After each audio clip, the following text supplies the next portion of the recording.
वास्तव में मैं बता दूं आप लोगों को, यहाँ का जो मैं सीनरी अभी दिखाऊंगा सोनभद्र, मिर्जापुर या छत्तीसगढ़, मध्य प्रदेश के लोकेशन में है। बहुत ही शानदार और प्यारा है। ये इसकी स्थापना कब हुआ था? देखा जाए कि जाति प्रमाण पत्र का जो व्यवधान आ रहा है लगभग हर जिलों में, पर 3 से 5 क्या पहचान हो सकती है? आपके माध्यम से मैं जानना चाहूँगा। नमस्कार, प्रणाम, सेवा जोहार। मैं हूँ सौरभ कुमार। आज मैं देवरिया ज़िले में हूँ। देवरिया ज़िले में हमारे गोंडी धर्माचार्य जी हैं, इनसे हम बातचीत करेंगे समाज के विषय में और जो आदिवासी रीति रिवाज कल्चर है उसके विषय में हम बात करेंगे। आप मेरे साथ बने रहिए। क्या नाम है आपका? मैं शिवनाथ मरावी, भूमक, पूर्व प्रदेश अध्यक्ष, उत्तर प्रदेश। अभी हम लोग कहाँ बैठे हैं? ये जो पेंठाना बना हुआ है, देवरिया जिला में तो है, लेकिन यहाँ एग्जैक्ट लोकेशन इसका क्या है? ये देवरिया जिले से 11 किलोमीटर नेट, मुख्यालय से 11 किलोमीटर पे आप बैठे हुए हैं। बरडीहा लाला, परसिया सलेमपुर मार्ग पे, सोनू घाट से 3 किलोमीटर आगे से जनता इंटर कॉलेज के बगल से जो पूरब के तरफ पीछ जाती है, वो सीधे अपने पेंट थाना के ही बगल पे एकदम जाती है। वहाँ से फिर वो कच्चा मार्ग है, अगर वहाँ तक आने में किसी को कोई दिक्कत नहीं। और ये स्थान बहुत ही सुंदर और बहुत ही बेहतर, क्योंकि बगल में आप देखेंगे कि ये पोखरा भी है? थोड़ा सा। और ये पोखरा भी है, और यहाँ बहुत ही सुंदर ये जगह है। और हमारा जो पेंठाना जैसे होता है एकांत में, उसी तरह से ये पेंठाना एकांत में हमने बहुत प्रयास किया, और अन्य जगहों पे भी हम लोगों ने जो है ज़मीन लेने के लिए वो किया, क्योंकि यह ज़मीन स्वतः मैं अपने पैसे से लिया हूँ। उसमें एक आध लोगों ने सहयोग किया है, और लेकर के आप देखिए कि अपने प्रकृति शक्ति का स्थान हम लोगों ने बनाया है। और आगे और जो पूछना आप। काफ़ी यहाँ जो आप बनाए हैं, वास्तव में मैं बता दूँ आप लोगों को, यहाँ का जो मैं सीनरी अभी दिखाऊँगा, मैं अभी आपको देखेंगे वीडियो में। ये जो देख रहे हैं आप, देखिए ये पूरा सीनरी आपको देख लीजिए। यहाँ का जो व्यू है, देखिए चारों तरफ का आप लोग व्यू देखिए, कितना शानदार है। मैं आया तो मुझे लगा कि ये जो पेंठाना है, सोनभद्र, मिर्ज़ापुर या छत्तीसगढ़, मध्य प्रदेश के लोकेशन में है। बहुत ही शानदार और प्यारा है। ये इसकी स्थापना कब हुआ था? ये हमने ज़मीन लिया था 18 में, और इसका हम लोगों ने आज 25 चल रहा है ना, इसकी हम लोगों ने कराया है 23 में। और वो मध्य प्रदेश के जो गढ़मंडला है, जी। उसके वंशज हैं कुंवर प्रशांत सिंह मरावी। उनका पूरा परिवार आने वाला था, बहुत खुशी थी, मगर अचानक कुछ कारणों से उनके परिवार तो नहीं आ पाए। उनकी माताजी, उनकी नानी, उनके भाई, मगर वो आए थे। बहुत वो भी कष्टों के साथ आए। आने में उनको काफ़ी दिक्कत है, इसके लिए मैं उनको धन्यवाद भी देता हूँ, सेवा जोहार भी करता हूँ, और यह निवेदन करता हूँ अपने प्रकृति शक्ति फड़ापेन से कि वो परिवार जहाँ भी रहे खुशहाल रहे। और उन्हीं के जो है कर कमलों के द्वारा ये हम लोगों ने अपना 15 नवंबर को हम लोगों ने अपनी इसका स्थापना कराया था। और यह मेरा एक सपना था, सौरभ जी, यह मेरा एक सपना था कि मैं जिस समुदाय से हूँ, उस समुदाय का कर्ज है हर व्यक्ति के ऊपर। जो भी जिस समुदाय का है, उस समुदाय का कर्ज है उस व्यक्ति के ऊपर, और वो अपने कर्ज को अदा करे।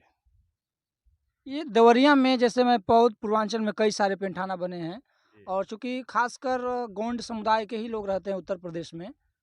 आदिवासी में अभी जो कष्ट एसटी की जो बात की जाती है, तो एसटी में गोंड खरवार है। तो चूंकि खरवार कम जिलों में है और संख्या बड़ी तादाद में जो है एसटी जनजाति की है, हम लोगों की गोंड की ही है। और इस समय देखा जाए कि जाति प्रमाण पत्र का जो व्यवधान आ रहा है लगभग हर जिलों में। जी। पहले 13 जिला था, अब 2022 से 17 जिले हो गए हैं। जी।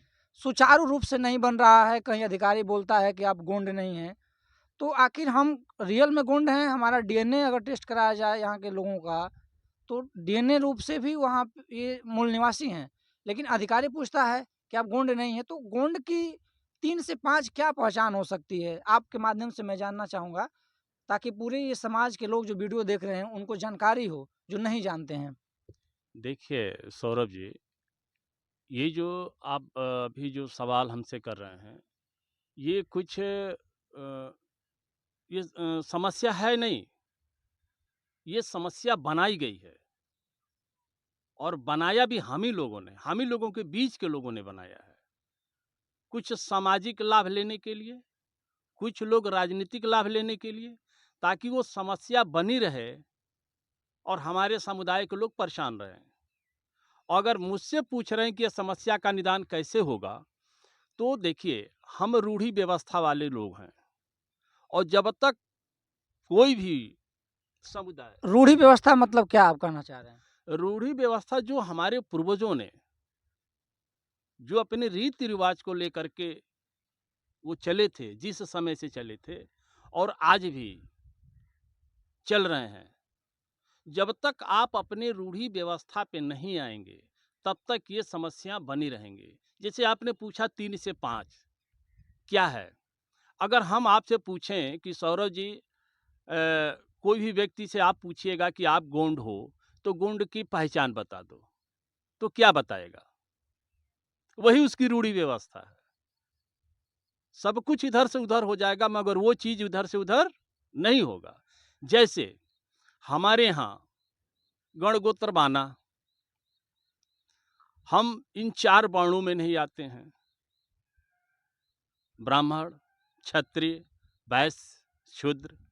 फिर आप आते किस में हैं? आपके मन में ये सवाल आता होगा। बिल्कुल आएगा, क्योंकि ये जो वर्ण व्यवस्था है, भारत में हिंदू कहा जाता है इसको, हिंदू धर्म, जी, और आप इसको टोटल बता रहे हैं कि इन चारों में आप कोई नहीं आते हैं, जी। तो आखिर आदिवासी है कौन? अगर आदिवासी इन 4 वर्णों में होता, तो उसको आदिवासी नहीं कहा जाता। अगर ये 4 वर्णों में होता, तो ये आदिवासी या नहीं। अब समझिए कि जो 4 वर्ण जब से बनी है, वह 4 वर्ण के पहले कौन-सा व्यवस्था था?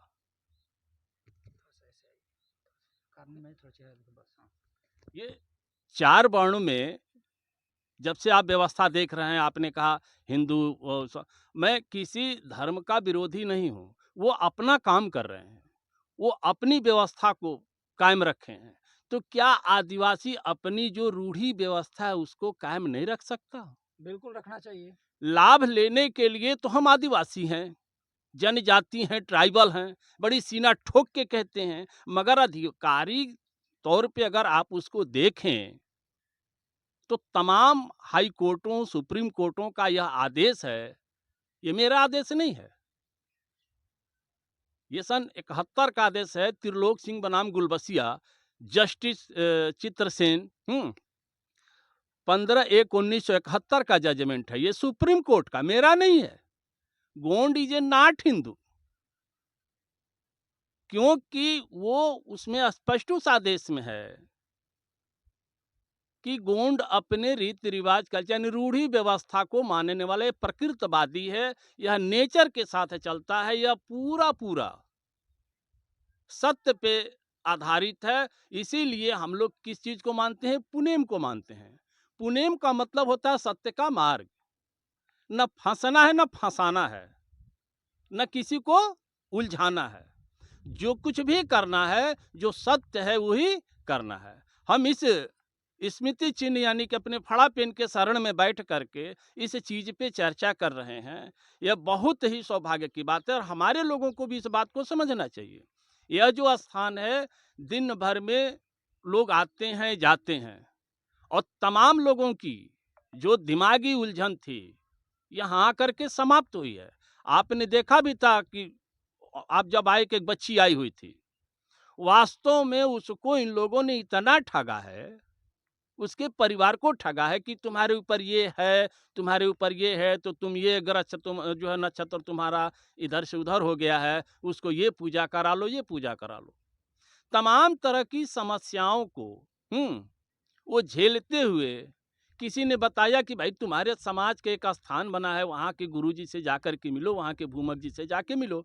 वो एक दिन आई और हमसे कही, हमने कहा क्या बात है बेटा बताओ, तो उन्होंने बताया कि गुरुजी मैं बहुत परेशान हूँ भूमक जी। हमने कहा तुम्हारी सारी परेशानी का यहाँ पे निराकार हो जाएगा, तुम कहीं मत जाओ, न कुछ किसी से कहना, तुम आ करके यहाँ दीपक जलाओ और महुआ का फूल चढ़ाओ और पीला अक्षत चढ़ाओ, अगर हो सके तो नींबू भी चढ़ाओ, जो तुमसे बन सके वो तुम यहाँ चढ़ा सकती हो।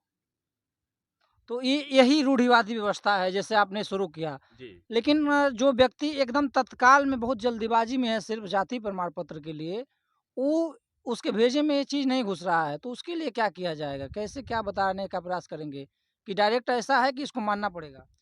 ये जब तक आप अपनी रूढ़ी व्यवस्था में नहीं आएँगे, ये समस्या का कभी निदान नहीं हो सकता। तो मैं आपसे 3 से 5 पूछा तो जैसे काउंटिंग जो है वो क्या है? तत्काल में थोड़ा-सा देखिए, बताइए। सर्वप्रथम तो आपके घरों में वह चीज़ें हैं, जो प्रमाण है। पहला नंबर आपके घर का देवकुर, उसकी रूपरेखा को देखिए, जिसको देवता वाला घर कहते हैं, बाबा वाला घर कहते हैं। वहाँ पे आप देखेंगे जो हमारे पूर्वज ने हमको विरासत में दिया है, जो हमारी रूढ़ी व्यवस्था के अंतर्गत है, वहाँ पे किसी मूर्ति की पूजा हमारे पूर्वज ने बताया था क्या? न बिल्कुल नहीं। वहाँ पे एक छोटा-छोटा पिंड बना होता था, अर्धपिंड जिसको बोलते हैं। उसके बाद वहाँ पे देखेंगे कि 3 शूल जो है, मूदशूल सर्री का प्रतीक एक त्रिशूल लगता था। ये दूसरा प्रमाण हो गया। और तीसरा प्रमाण ये है आपका कि आप प्रकृति से एकदम सीधा जुड़ते हैं। कोई कोई वह आडंबर कोई अंधविश्वास नहीं। आडंबर आदिवासी का मतलब कि किसी भी प्रकार का आडंबर उसके यहाँ नहीं है, वही पूर्ण रूप से आदिवासी है।